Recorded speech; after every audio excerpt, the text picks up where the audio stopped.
Jai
دعوت سے بلا دے شاد جوان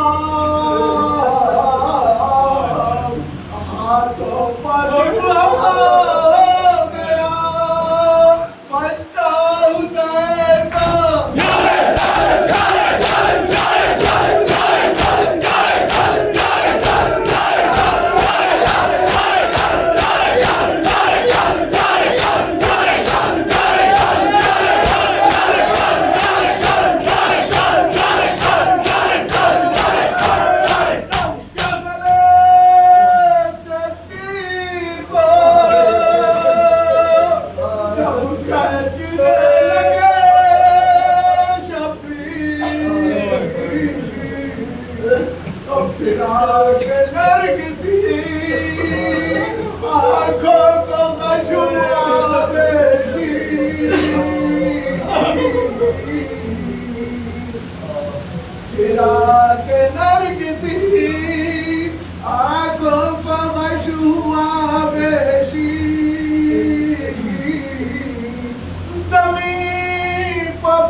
لگے گی آپ کو رائٹ سائڈ